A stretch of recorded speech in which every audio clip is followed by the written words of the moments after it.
guess we'll start with our technical troubles. There was a virus that wiped out a bunch of stuff, and as a result, we can't get on Google. And so Dr. Porter spent a bunch of time doing a PowerPoint thing that we always I'll send do. it out on the blog. There you go. And no one will look at So, it. yeah. Along with the article and the handout. There you go. We'll just start with a recap from it was because we had the QI symposium last week, so we had a break. But we did UA last time, and we had a case of an upper middle-aged man in 49. He's a farmer. Had come in to see outside doctor. He had not felt well, and they sort of did pan labs on him, and the CBC was unremarkable. And he had microscopic hematuria and had been treated, and he had white cells too, and been treated with lots and lots of antibiotics and wasn't getting better.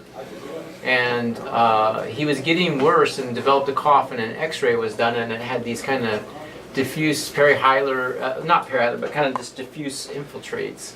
Anyway, so I think, and it was all microscopic stuff. Was he coughing out blood? That comes later. But yes. And so if there's things you want to ask, or there's some other simple lab tests that should be done to help figure out what to do with this man, because I'll tell you, unfortunately, it ends in his untimely demise. And this is a true story. He left a wife and 3 kids, the oldest of which at the time was 16. And this death, well, from a rare disease, so I'll give you that, was very preventable, and more tragically could have been figured out much sooner by a few simple lab tests, which is kind of what we're here to talk about today's topic. We're going to talk about when you find microscopic hematuria, not gross. Yes, so yeah, very good, because I think microscopic hematuria has a different pattern of workup than definitely. frank hematuria is a whole different ballgame. Right. So I think hopefully we got all our outstanding upper level residents today. All the outstanding ones, the other ones aren't, I don't The know. other one's bailed out. It's too nice. The sun's out. They're the smart ones. Yeah, these guys. Shh. Wait, we're here too. Oh yeah. The dedicated ones are here. There They'll you get go. the answers too. So pretty common, right? We get a UA, and you find microscopic hematuria, and Let's define what that is. Can we say what microscopic hematuria is? So it's more than 3 RBCs on your UA, and then for it to count, because there's a lot of times you'll get it and it'll clear up. So if it clears up on the next one, you want to wait several days, but you want to see more than 3 RBCs in at least 2 out of 3 urinalysis. And that's when you are like, okay, I got to go proceed to work up, because if it clears up, you're okay. yes, and depending on But circumstances. 2 out of 3. I would so if say the second one's clear, you should do the third one. depending on circumstances. Never let your That's judgment true. That's sway true. We'll yourself. talk about. And as far as repeating it, there was, I think that's a very interesting thing. There's a nice article that we have, but a lot of the microscopic hematuria guidelines come from the urologists, and frankly, the urologists' practice somewhat mirrors our practice here. Right. Older men. And the obstetrical and gynecological folks said, well, hang on, wait a minute. We're not so sure, because women tend to have a lot more false positives, menstrual blood contamination, these Or even things. just irregular vaginal bleeding. And in a young woman, I would make the case that repeating it is probably safer and the right thing to do, rather than going on a big workup. So making sure that it's valid, and not just, remember, there's a difference between dipstick and confirming it looking through the microscope. This is confirmed through the microscope. Right, correct. So, because hopefully you guys remember all the things that can cause the red cells on the dipstick to flag positive, but have no blood actually present when you look under the microscope.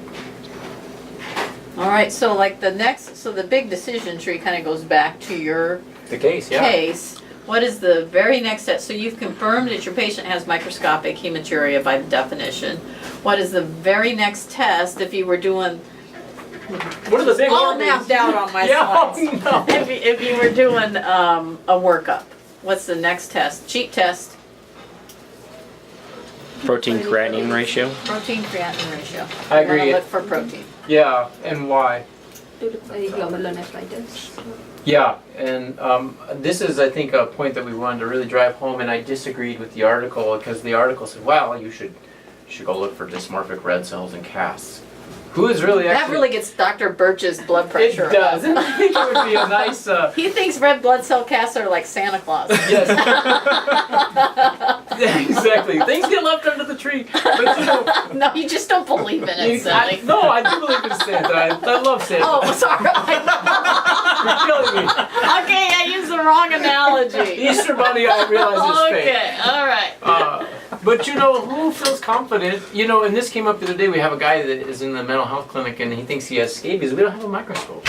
The psychiatrist came and found me. He's like, "Where's your microscope?" I'm like, "I don't know." We don't A have one." psychiatrist asked you Oh, for a he's microscope? outstanding. He's very good. Yes, I was That's impressed that he had amazing. managed scabies. Yes. But so, you know, we don't have a microscope. And this business of dysmorphic red cells, my argument has always been, if you put any cells in urine, what do you think is going to happen to them? They're going to look terrible. Right. Right? They're not come going to on. look healthy. No, I mean, urine is not a nice thing. Well, it It's a is. I mean, waste. we need to make it, but it's a waste product, right?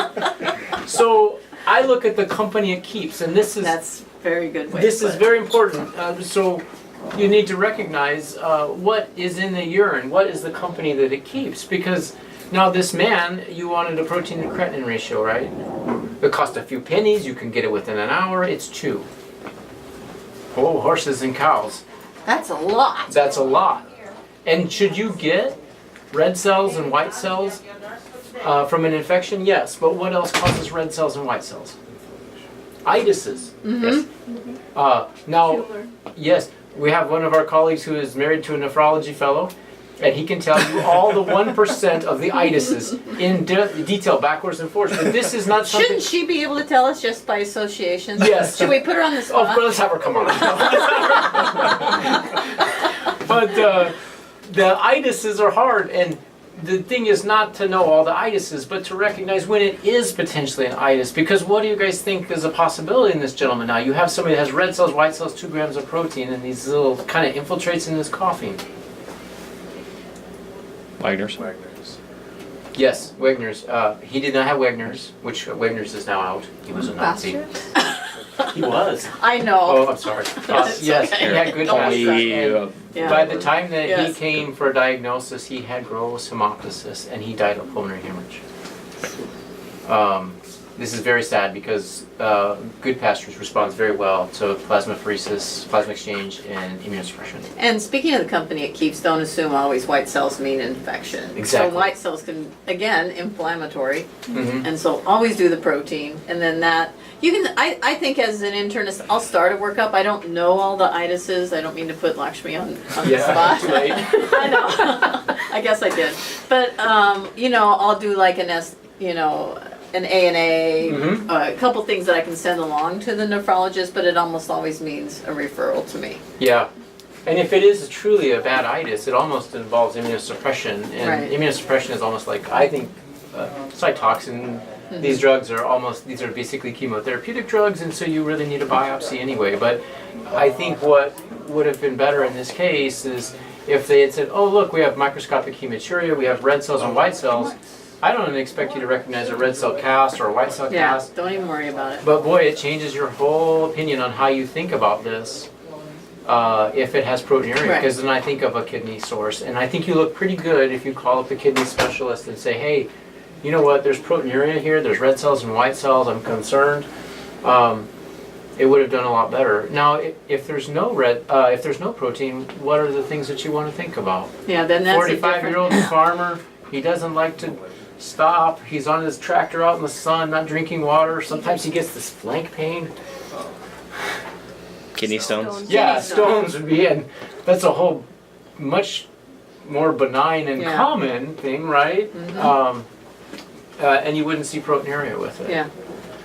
So I think the big deal is like, so you've ruled out protein. Now you got to start doing the rest of your workup. And the rest of your workup, the next branch is actually looking at risk factors, because malignancy is your biggest concern. If you aren't presenting with stones with symptoms. So this refers now to asymptomatic microhematuria. It does not apply to gross hematuria. If you have gross hematuria without like stones, again, kind of asymptomatic, you got a 1 in 5 chance of cancer. Yeah, you're going for Done. cysto. Yep.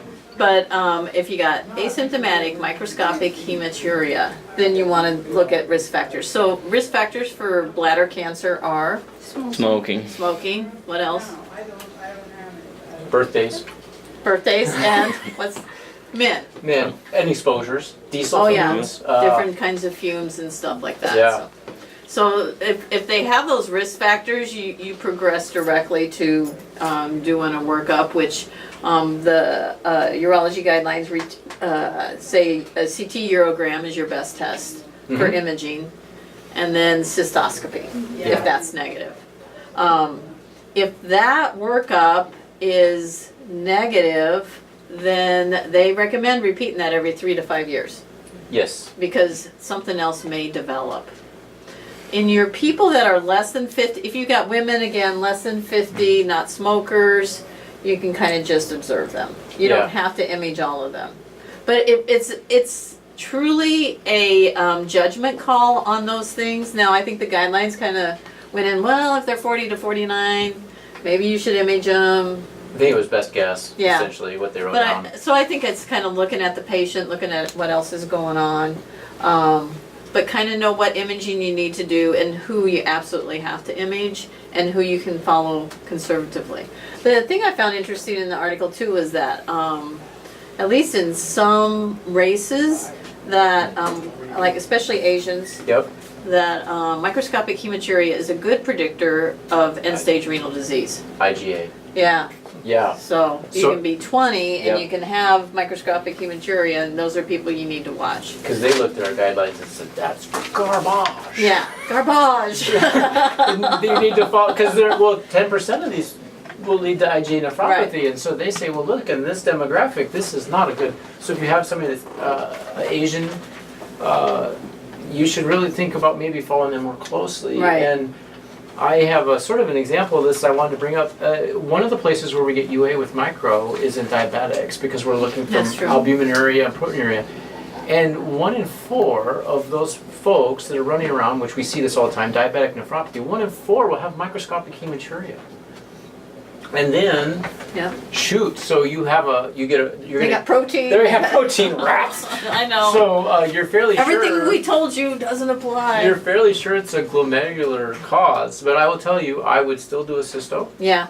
Because I have found cancers, and I have had at least one case of a man who is not Asian in descent, but his protein was way more than we expected. His A1C was 7.5, and he had been doing very well, but he had like 4 grams of protein, and we ultimately biopsied him. What he had was IgA. Oh, cool. So he had never had, because you would think of gross hematuria, these things, and you might say, well, it does change how you think about him, and it changed our therapy because he's on fish oil. Yeah.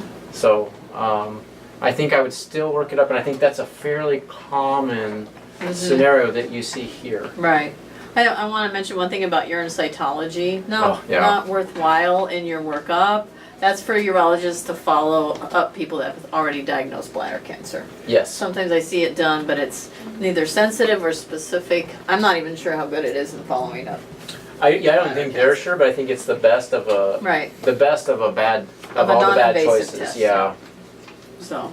I think that's it. Are we? I think we covered it. So the key points are protein, branch, yes, kidney, no. Yes. And then looking at risk factors and knowing who to image after that. Yep, and then risk factors for cysto. It's really simple. It is. It's super easy. We're done early. All right, thank you.